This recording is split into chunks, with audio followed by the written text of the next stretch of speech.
Okay, 8th grade, here's part 2. As promised, I said I would record part 1 and part 2. Now, from standard to scientific, we are going to start doing scientific to standard notation.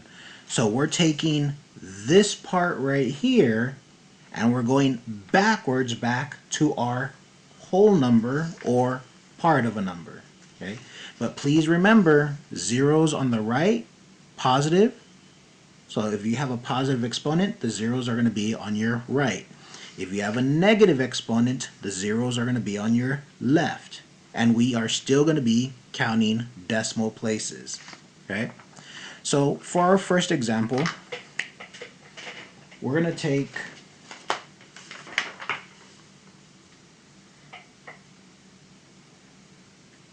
5.96 times 10 to the 7th power. I want us to first notice our exponent. Our exponent is to the power of 7 and it is positive, which means my zeros are going to be on the right side.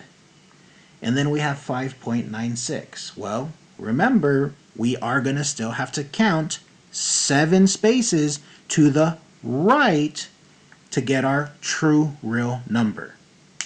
So I'm going to rewrite 596. I'm going to put my decimal in a different color because it will be in a different location. Okay. So again, just as before, we're going to count 7 times. 1, 2, 3, 4, 5, 6, 7. Our decimal is now back here. Okay? So all we have to do now is fill in the zeros as mentioned before. Because remember, we went to the right, it is positive 7, the zeros are on the right. 1, 2, 3, 4, 5 zeros is all we had to put. So our true answer is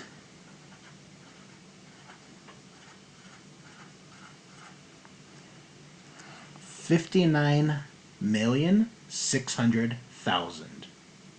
Okay? So again, we're taking our A, rewriting it, looking at our exponent, and moving the decimal 7 spaces. 1, 2, 3, 4, 5, 6, 7, and then filling in with zeros. Okay? Our second one. What about if I have 9.3281 times 10 to the 4th power? Okay. Again, I want us to notice our exponent. It is positive. So again, moving right. I'm going to rewrite 9.3281, and I want to move my decimal 4 spaces to the right. 1, 2, 3, 4. Oh, right here. Because it ended right behind the 1, I am not adding any zeros. I'm going to rewrite my number. 93,281. That is our answer. Okay. So luckily we did not have to make any zeros. Another example.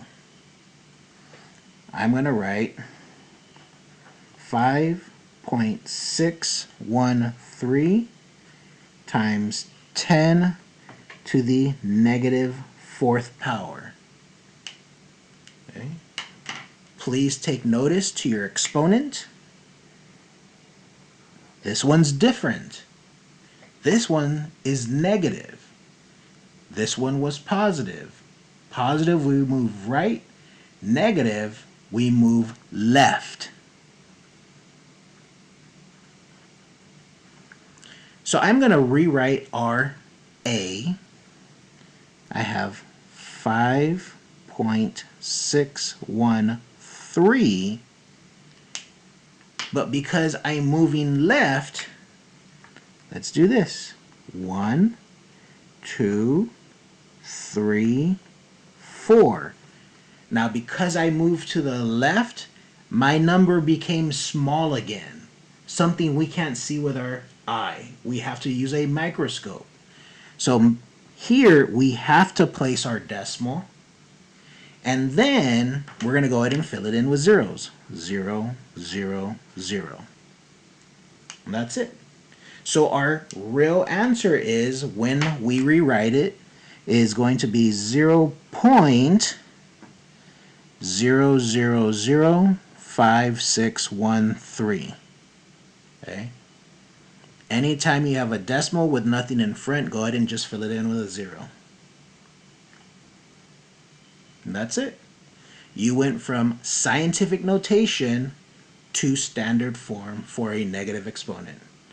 Up here, you took scientific notation, you went to standard form for a positive exponent. Let's do another one.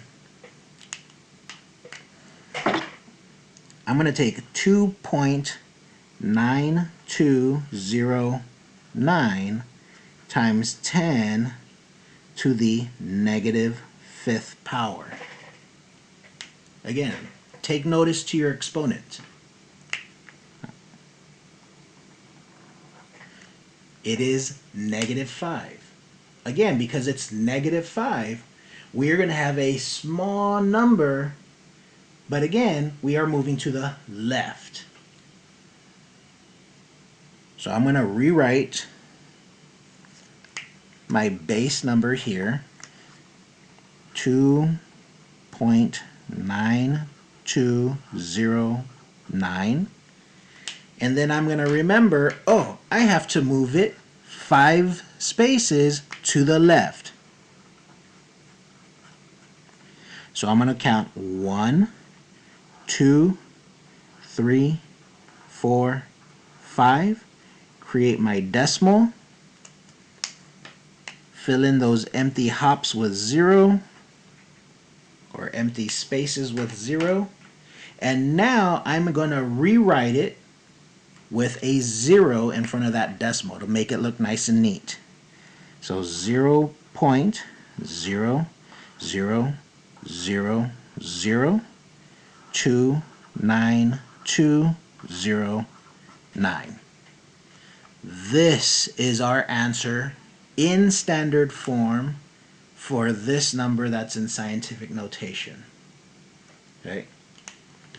Now, as far as completion of our notes, that is it. I took 3 pages for you guys. We started off with our basis, which is just understanding scientific notation. We went to standard to scientific notation, and then we finally covered scientific back to standard. So what I'm going to do now with the remaining minutes that I do have, I'm going to run through your Nearpod really quick so that way y'all can know what to do. Alright, so when y'all get to Nearpod, there is a code for you guys. If you have not completed it, the code is actually in the Google Classroom. So if you go to your Google Classroom, I will post this lesson inside of your recorded lessons down here in classwork. But your actual assignment, I'm going to post your Nearpod code for asynchronous. I'm going to go back in and post it with the recorded lesson. For lesson 4, I will post the asynchronous inside of lesson 4. Okay, so for you guys here, the asynchronous code is MRLQH. That is the asynchronous code. Alright, so we're going to go run through this really quick. I'm going to do it as a preview. Again, I'm going to go through this fairly quickly because this is the lesson that we go through in class. Things you need, the warm-up. There is a video over rational numbers that we covered a couple weeks ago. Just going over our lesson, what we're going to do. I have a video, just a little engagement hook. And then your learning objective. You're going to be able to identify and write numbers correctly in scientific notation and convert between scientific and standard notation. There's a vocabulary video. And here we actually start getting into our practice problems. And these practice problems, you're going to be using what we did here on these notes. So just take your notes and go back to the Nearpod for the asynchronous lesson and put them together. You should be able to work equally. Another video over scientific notation in case my videos aren't enough for you. More practice. Eventually you will have to put these and convert each of them. Okay? And the reason being, because you will have to convert these in this lesson, is because you will have to answer a question. So the question is, out of these four, Mike states that the United States has the largest population. Is Mike correct? Explain your answer. So y'all have to answer or work on these problems prior to coming to this question. Once you start typing things in, you have to post an answer.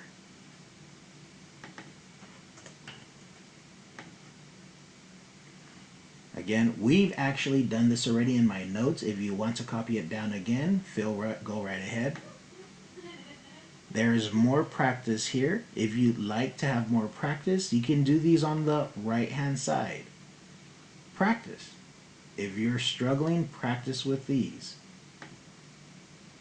There's more practice that I've provided for you guys, but then here, this is just to be able to see the movements from the decimal. Same thing. There's a poll just to find out about what you have learned. Another poll.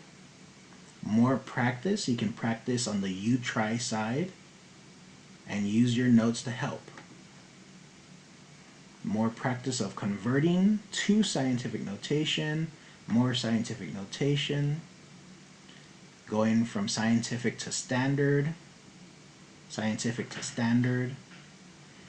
Here, this is another activity. It's going to take you a little bit of time, but on the next slide, try to track where you're going. Using the highlighter, figure out where you're going to go from here. And again, practice makes perfect. You will get this by the start to finish.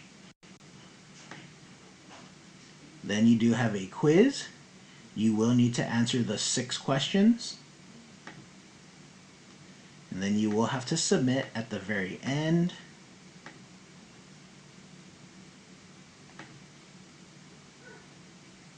After that, there's a little game, time to climb. You'll answer the questions. And that's the end of the lesson. Okay? You will be able to convert between standard decimal and scientific notation. That's it. So hopefully these videos on these mini lessons helped. I know they're 30 minutes in total, but good luck. Remember, your homework is due by midnight tonight.